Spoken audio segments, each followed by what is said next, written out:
And CEI went crazy last Friday because we went near our support, the 0.52. We have a big, massive buying pressure for the market close. Right now, a lot of people give a signal or the price target for the $10. Which will be crazy because the market capitalization for CEI will be over the 5 billion or 10 billion. However, right now we're gonna discuss why CEI should go around the 5 or the 10 and why is not as the other stock like INDO or the other one IMPP that went ballistic and went higher. And a lot of people resemble, like they said CEI went up so as the other one because the other one is around the 50 and the 40, and why not CEI will go as well above the $10. Okay, so this is kind of we're gonna discuss right now fundamentally and technically, because we have to be realistic and combine the two hypotheses and try to make understanding for the price projection of CEI. Here we can make money because if you overshoot the price, you miss the gain and the profit, and the price will you'll be overwhelmed by the projection of the price because you have high expectation. It's not good to have high expectation for everything. Have high expectation at the same time, have the realistic expectation for everything, so you never be disappointed. So let's get right to it and see the realistic price for CEI and the other stock.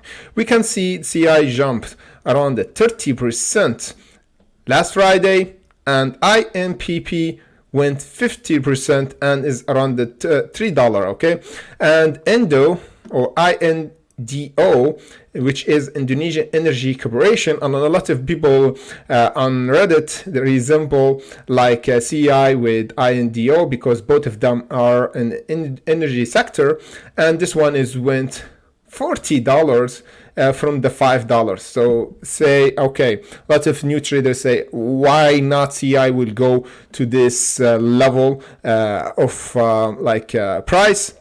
We're gonna discuss this because if we see INDO, we can see the earnings and the revenue. The earnings still in negative. However, in revenue, at least they have some kind of improvement. You see from here, last time we have 600k, then they turned the reported revenue around the 2.9. However, if in CEI we can see that this is not the case with CEI.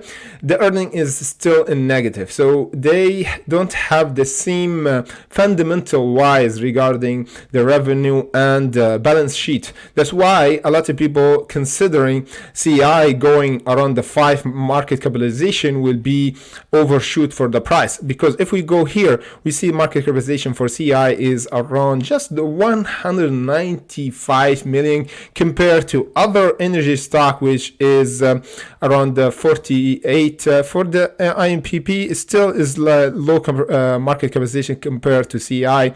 However, for INDO is almost the 300 million. That's why we see the price squeeze for those stocks, because the market capitalization for them is pretty low compared to the other energy stock that I have my watch list, which is this one, this booming, which is around the 3 billion. You see here 3 billion, and SMN LNG, which is 4 billion. And a lot of people or investors think about the undervalued energy stock. This is the name of the game. A lot of people look for undervalued energy stock to make some money. Okay, because right now with the shortage, with the war going on with Russia, a lot of people think about buying undervalued energy stocks because there is big potential they will grow in this year. And this is what we should see right now, because we already have the a huge growth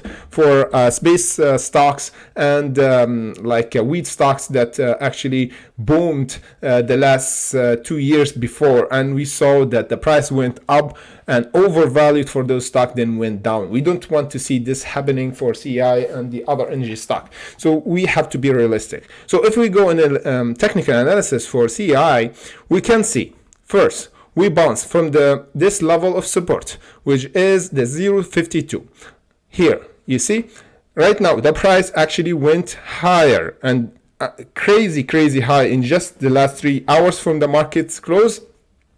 And we see that the 0.85 is massive resistance. That's why we have our exponential average here, and the price stopped.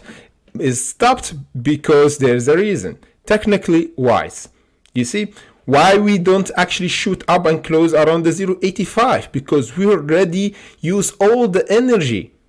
You see, we used all the energy. We don't have like buying power left on Friday to overcome or even test the 0.85. And this is telling us that the short sellers is in control in this area, in this box. So what we should expect by the next Monday? Great question. We need just to close above the 0.85 by the next week, 1 hour candle. Okay, just tell me, 1 hour candle, we're gonna see it. We're gonna see, like, this is the first signal. The first signal of confirmation for the buy pressure that happened Friday. Closing candle here, and then the price realistically will have a massive test around this area. Just mark my price up here around the $1.50 and the $1.84. This will be tested first. Not the $5, not the $10. This is realistically by the next week. We're going to see a massive test for this level before we actually continue to the $2 and higher. But let me just make it visualize the price momentum by tomorrow. Because if we close here, we're going to see a test around this area. Then we're going to see the price continue to go down a bit here. Then we actually break the next time above this level. Okay, we're gonna see the price actually continue up if we if we actually overcome the $1.84. We're gonna see the $2.24 after. This is realistically, okay. We don't want to see by Monday the test for the $1.84 and then we don't see a closing candle. We're gonna see the reaction to actually here. The price will go back around the 0.65 to see a bit of support above the 0.60. So this will be the turning point for CEI. As we said, 1 hour candle above the 0.85. I will do update daily about CEI, so just put a notification on or just follow me here on my TradingView community. The link in comment section below if you want to follow me in community, because we do crypto and we do even stocks that we actually cover last time. We cover even BBIG. You can see it here. And as well, we do our analysis on our Patreon and Discord as well. So join us in the link in comment section below. If you have any question on join those platform, just send me an email to trading.jesus.contact@gmail.com. I will answer your intriguing question regarding those platforms. So without further ado, hopefully you have a nice weekend. And you guessed it, be ready to hunt with us on Monday. See you in the next update.